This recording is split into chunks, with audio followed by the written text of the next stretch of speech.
Right. Bharat Pak సరిహద్దుల్లో యుద్ధ మేఘాలు కమ్ముకున్నాయి. ప్రధాని మోడీజీ ఇంకెందుకు ఆలస్యం, ఇప్పుడు కాకపోతే ఇంకెప్పుడు అని యావత్ భారతావని గొంతెత్తుతోంది. అలాగే విపక్షాలు కూడా బీజేపీ ప్రభుత్వంపై యుద్ధంపై ఒత్తిడి తెస్తున్నాయి. సో దీనిపైనే మనం ఈ రోజు డిబేట్లో మాట్లాడదాం. డిబేట్లో పార్టిసిపేట్ చేస్తున్నారు ప్రముఖ విశ్లేషకులు రామ్మోహన్ గారు. నమస్కారం సార్. నమస్కారం. అండ్ అలాగే బొల్లం మల్లయ్య యాదవ్ గారు, మాజీ ఎమ్మెల్యే, బీఆర్ఎస్ నాయకులు. నమస్కారం అండి. అలాగే బీజేపీ నాయకులు ఆచార్య గారు కూడా మనతో జాయిన్ అయ్యారు. నమస్తే అండి ఆచార్య గారు. రైట్, ఆచార్య గారు వినిపిస్తోందండి?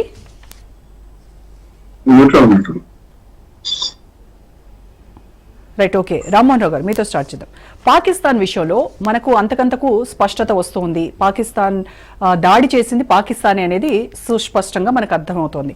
అయితే ప్రభుత్వం కూడా భద్రతా బలగాలకు పూర్తి స్వేచ్ఛను ఇచ్చాము అని చెప్తోంది. అంటే ఆ మిలిటరీకి పూర్తిగా ఫ్రీడమ్ ఇచ్చాము, స్వేచ్ఛనిచ్చాము అంటే దాని అర్థం ఏంటి? ఎందుకు మరి యుద్ధంపై ఒక క్లారిటీ ఇవ్వట్లేదు, ఒక ప్రకటన చేయట్లేదు కేంద్రం?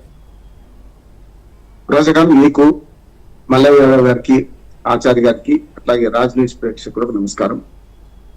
మనకు క్లారిటీ ఉంది రోజా గారు. ఏది పాకిస్తాన్ దాడి చేయించారు, లష్కర్ తోయిబా లేకుంటే ఇతరత్ర ఉగ్రవాద సంస్థలతో దాడి చేయించారు. ముష్కరులు 27 మందిని మన పౌరులను ముఖ్యంగా మతం చూసి మరీ కాల్చి చంపారు.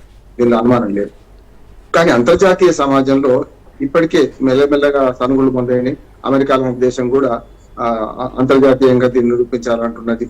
ఇద్దరు మా మిత్రులే అంటున్నది. అంటే మొదట్లో అందరూ సంఘీభావం తెలిపినా కూడా ఒక్కొక్కరి జాతకాలు బయటపడుతున్నాయి, గోత్రాలు బయటపడుతున్నాయి. కనుక మనకు తెలుసు పాకిస్తాన్ వాళ్ళు చేసిందని. కానీ పాకిస్తాన్ దాన్ని డిలే చేస్తున్నది.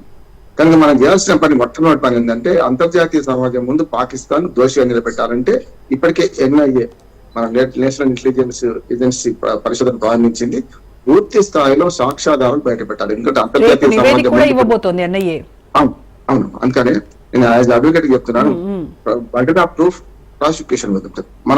మనం ఆరోపించినంత మాత్రాన ప్రపంచం నమ్మాలంటే నమ్మదు. నిజంగా అంటే ముంచేతి కక్కడానికి అర్థమైంది కాబట్టి ఉన్నా కూడా దాన్ని నమ్మించడానికైనా మనం సాక్ష్యాధారాలు సేకరించాలి. NIA రిపోర్ట్ ఇవ్వబోతుంది. ప్రాథమిక స్థాయి రిపోర్ట్ కూడా ఇప్పటికే ఇచ్చింది. అందులో పూర్తి వివరాలు పాకిస్తాన్ పౌరులు 3 అట్లాగే ఒక ఇండియన్ 4 కలిసి ఈ స్థానికులతో సహకారం తీసుకొని చేశారని.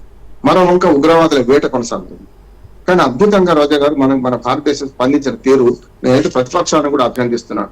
ఏ పక్షమైన టీఆర్ఎస్ కావచ్చు, లేకపోతే కాంగ్రెస్ కావచ్చు, ప్రాంతీయ పార్టీలతో సహా అన్ని పార్టీలు స్పందన మాత్రం అద్భుతంగా ఉందంటున్నాను. మన దేశం వాళ్ళు ఏవైతే వాళ్ళు ఉగ్రవాదులు ఊహించారో ఉగ్రవాదుల లక్ష్యం వేరుగా ఉన్నది. యాక్చువల్ గా మిగతా అన్ని చోట్ల దాడులను చూసుకుంటే ఈ మన పహల్గాం దాడిని వేరుగా మిగతా అన్ని చోట్లలో పిచ్చివాడి చేతిలో రాయిలాగా ఎట్లా పడితే అట్లా అందులో ముస్లింలు చనిపోయారు, హిందువులు చనిపోయారు, పిల్లలు, పెద్దలు. మనకు దిల్సుఖ్ నగర్ కానీ, గోకుల్ చాట్ కానీ, లేకుంటే లుంబిని పార్క్ కానీ, మన బొంబాయి దాడులు కానీ మనం చూస్తే మనకు అర్థమైంది ఏంటంటే వాళ్ళు ఓ రకంగా పిచ్చివాడి చేతిలో రాయలాగానే ఉండే గతంలో తీవ్రవారు. ఇవాళ స్పష్టంగా టార్గెటెడ్ హిందూస్ చేసుకొని వాళ్ళు చేశారు. దానికి కారణం ఏంటంటే దాన్ని బట్టి హిందువులు, ముస్లింలు కొట్టక చావాలి. ఇండియాలో ఒక రకం చెప్పాలంటే పెద్ద ఎత్తున అంతర్యుద్ధం రావాలని వాళ్ళ ప్లాన్. దాన్ని మన భారత పౌరులు స్పష్టంగా అందరూ మతాలకు అతీతంగా, కులాలకు అతీతంగా స్పందించారు, పార్టీలకు అతీతంగా స్పందించారు. వాళ్ళ వ్యూహాన్ని దెబ్బకొట్టారు. మొట్టమొదటి కశ్మీరులు జాతీయ జెండా చేతమని వాళ్ళు ప్రదర్శనలు చేయడం, ఇంక్లూడింగ్ ముస్లిం పక్కా ముస్లిం పార్టీలు కూడా ఒక రకంగా చెప్పాలంటే మతవాద పార్టీలు అంటే MIM లాంటి కూడా మనకు ఇవాళ గట్టిగా మాట్లాడడం. అంతేందుకు అసదుద్దీన్ ఓవైసీ ఇప్పుడు కూడా జర దురుసుగా పోతున్నాడు. అటువంటి వాడు కూడా ఇది మనకు బిలావర్ భుట్టో మాట్లాడిన దానికి, అమెరికాలో మన పాకిస్తాన్ లో ఉన్న బిలావర్ భుట్టో మాట్లాడిన దానికి, అరే మీ తాతని ఎవరు చంపారు, మీ అమ్మని ఎవరు చంపారు, నిన్ను రేపటి నమ్మవేది వాడే, ఆ తీవ్రవాదులే, నువ్వు అనవసరంగా తీవ్రవాదులకు మద్దతు ఇవ్వతున్నా. అంతేందుకు మనకి ఇవాళనే మనకు ప్రధానమంత్రి మోడీ గారిని మన ఒమర్ అబ్దుల్లా కాశ్మీర్ మన ముఖ్యమంత్రి కలిశారు.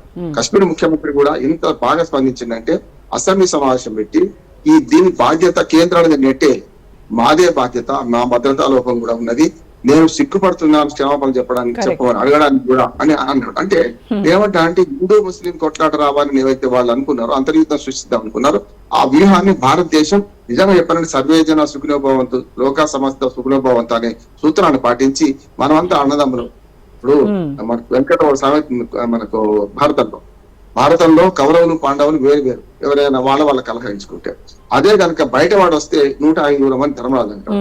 అట్లాగే వాళ్ళ ముస్లింలు హిందువుల మధ్యన విభేదాలు ఉండొచ్చు ఇక్కడ, కానీ బయటవాడు మన మీదకి వస్తే మనంతా ఒక్కటి అనే మాట రావాలి. అందుకని ఇంతకు ముందు చెప్పారు ఇంట్రోలో కర్ణాటకలో ఒక ముస్లిం మంత్రి నాకు అనుమతి ఇస్తే నేను పోయి చంపేస్తా వాళ్ళు అంటారు. అంటే ఈ రకమైన ఒకటి వచ్చింది. డిఫెన్స్ లో పడవచ్చు, ముస్లిం సంస్థలు చాలా డిఫెన్స్ లో పడ్డాయి. వాళ్ళు పాకిస్తాన్ ఉత్తర సపోర్ట్ చేసినా రేపు పొద్దున మా మీద నష్టం జరుగుతుందని వాళ్ళకు డిఫెన్స్ ఉండొచ్చు, కానీ అది మనసులో ఉంటే కాదు కదా, మనుషుల నుంచి వచ్చింది కనుక ఆ మాట మాట్లాడుతున్నారు.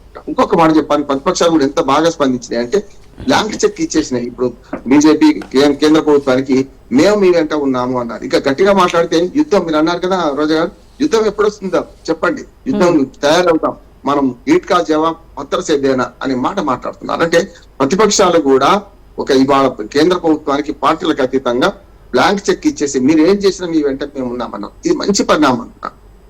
నా ఉద్దేశం అంటే కొంతవరకు దీన్ని ఇంకా కేంద్ర ప్రభుత్వం, మోడీ అని నేను బీజేపీ అంటలేను, కేంద్ర ప్రభుత్వం దీన్ని ఇంకా గట్టిగా సాకారం చేసుకోవాల్సిన అవసరం ఉంది. ఎందుకంటే వాళ్ళు స్నేహస్తం అందించినప్పుడు మనం కౌగలించుకోవాలి, వాళ్ళు స్నేహస్తం అందించినప్పుడు మనం దాన్ని అభినందించాలి.